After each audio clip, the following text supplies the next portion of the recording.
can weigh the same, but whatever difference in those two people is their body composition. And your body is composed of several things. I put them here. It's fat, muscle, bone, and water. And even though two people might just weigh the same, it's just not the same the way they're composed on the inside.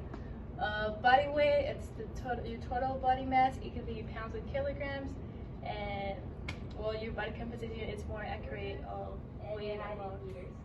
So here I have an example here from the book. They say whoever his height is 5'9". So if we convert that to meters, I already did that. So it's 1.75. So it'll be hydrated, so obviously water, low-calorie drinks, dairy and non-dairy options for everybody.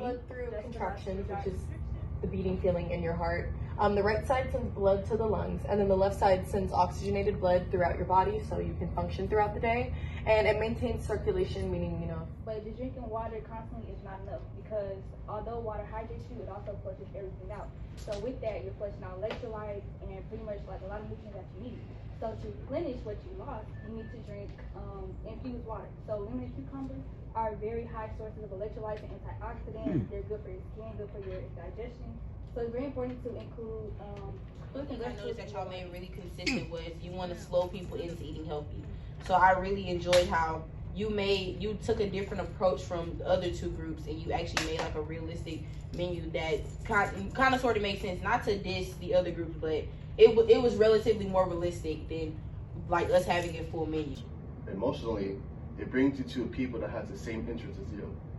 As in, now you're pretty much in one big family with over 100 more band members. Mentally, this helps you stay focused. I want to gain experience through volunteering or internships and healthcare rehabilitation. Number 3 is apply and complete a doctor physical therapy. Here are my vision board. Here is my vision board. So first, I want to graduate, and then I want to join a pharmacy lab. I want to be a world-class chemist, especially medicinal chemist, because growing up in Nepal, I witnessed that Nepal has to spend around $1 million to import medicines from other countries, because it costs 4 times more than it should be. And I want to do something to eradicate this problem. So I want to learn the modern chemistry, the drug synthesizing techniques, and I want to combine with traditional techniques of Nepal. We have different herbs in Nepal. The thing lacking in Nepal is the manpower and the technique. So I can learn from here and use those knowledge back in my home country. And implementing care plans for the patients and their families about health and wellness. Reviewed with Steve Denton. Steve Denton, he is the current head coach of the men's tennis. So, giving them that opportunity to go into those different phases of making a complete life change and for their good. Collaborative initiative regarding health disparities here in Travis County, as well as Elgin and Bastrop. And so we are making attempts. It's just much slower. We've had a lot of setbacks. We start and then we have to go back and kind of start over again. Well, the important part is that you start, and you start, and you start. So keep starting. Yeah, we're still going to keep going. My name's Marcus. So my major is kinesiology. I'm going towards human performance, and I'd love to be an athletic director one day. But at the moment, and like I said in class earlier today, I said don't let the system define you. And by that means not letting other people decide your path for you, even if the path sounds good. Not everything that comes from other people is always from God. My name is Elijah Merkson. Throughout this semester, I gained a clearer understanding of how small, consistent habits can create meaningful changes in overall health.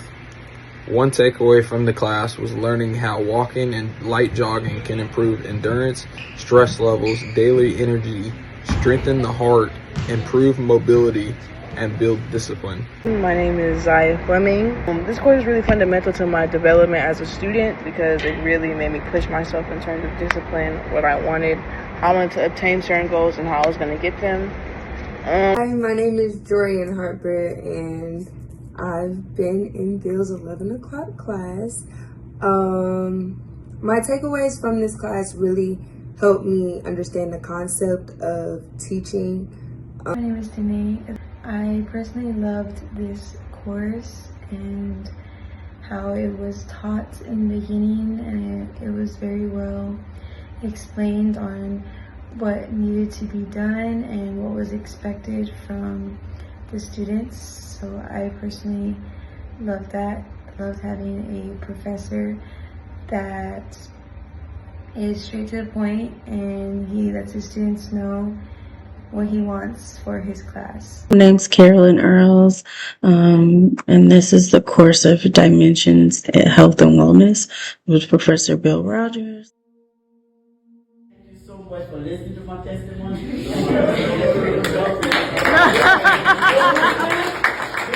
This is my department here. I'm very grateful and honored for changing my life. Thank you. You didn't just change my life, you inspired me to keep going. You saw something in me that I never see in myself. I thought it was a joke while doing multiple volunteer for Houston Tellison University, and you watched a young man keep going. I came in the US by the grace of God. And a single lady in Los Angeles called Dr. Grace Amdegi, she saw something in me as well. But you saw something beyond. You said, you know Dr. McGee? I said, yes. He said, go to Angeles State University. And from there, he gave me the roadmap. And I took the chance in the afternoon. Then, and I listened to that piece of message, and I came with everything that I had. I want to say nothing much, but I fight to maintain the integrity, the strength, the power you invested in me. I just built, but you are changed and gave Liberia a gift. The gift of Liberia did not produce a Bill Rogers. It produced a man for the nations of Liberia. All the young people of Liberia will benefit from the power that you are invested in me. I will forever remember you. Thank you very much for the strength. Thank you. I give it I appreciate that. Yeah. It's a no movement, no improvement. You mentioned that, I saw something in you. So when you were volunteering with the soccer team, I saw your enthusiasm, I saw your energy, but I also saw your drive to work with those young people. So to see somebody with that level of commitment without receiving compensation, I said to myself, I need to know more about this person. So when I learned about your story, an alumni of HD, and then when you told me about your childhood, the upbringings, the challenges that you faced, and still you were able to make it to the United States to pursue an education, I saw someone that could have an impact on our students.